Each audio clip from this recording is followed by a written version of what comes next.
Welcome to the Slow Home Studio. Today we're going to be finishing off our series helping Teju in Pune, India with the design of her new house. Yes, and so today we're going to be looking at the living room space. We looked at the dining room space the other day, and the problem with the living room space is one of fitting the furniture and creating a focal point.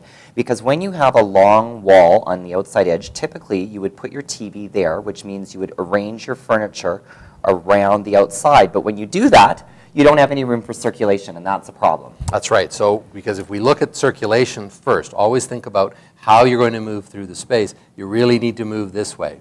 That's the logical place because it gets you into the dining room area, it gets you out into this great terrace, and it connects you to the kitchen. And so if that's the case, then we need to walk. We can't put furniture there. So we need to, by default, put our furniture on the other side. And we can start to do that. I know that Teju had mentioned that she needs to have space for 6 to 8 people, so we can have a good thing like that. Then we need to have a focal point. And so our solution is to build out this wall and have a floating piece of millwork with the television and then a bit of cabinetry beside it. And that's the final result. Yeah, so again, thinking outside the box, just like with the dining room, we had to create the condition where that occurred. So this is our base condition, and we have that column there, and we thought we would just add the focal point to the column. So to create a piece of millwork that contains the television to allow the focal point to occur with the circulation in front of it. And then also, there's with the furniture, so you can see how the furniture grouping works around that. So you're facing in towards the dining room. We thickened it to allow for some storage on the back side. That's right. So let's just finish off by having a look at that. This is the piece that Matthew was just describing. It wraps around, and then we thought if we just put a piece of millwork storage that goes all the way up to the ceiling with a couple of doors. You can put components in there for the television. You can use it for any kind of storage. So here, just to finish off, you can see that circulation zone that goes through connecting the dining room, the living room, and the outside space. So there you have it. That's our ideas for Teju's condominium unit in Pune, India. See you next time. If you're interested in learning more about the principles of slow home design, you can pick up a copy of our book entitled What's Wrong with This House?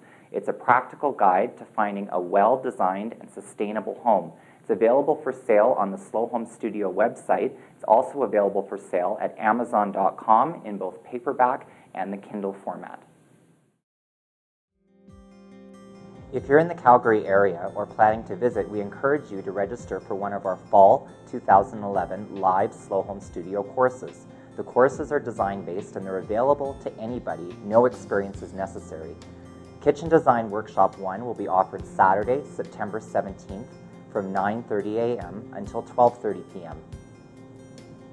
House Design for Empty Nesters, featuring design tips on how to downsize, will be offered Saturday, September 24th from 11 a.m. until 12:15 p.m. Just How Green Is This House? Seminar on Practical Sustainability will be offered Saturday, September 24th from 1 p.m. until 2:15 p.m.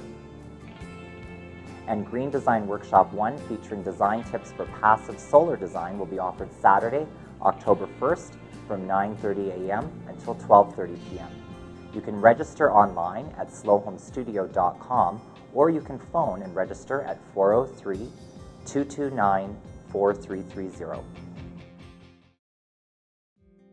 Welcome to the second course in our Slow Home Fundamentals series. In this two-part online course, we're going to show you how to apply the slow home philosophy in the real world in order to start making smarter, more sustainable choices about where and how you live.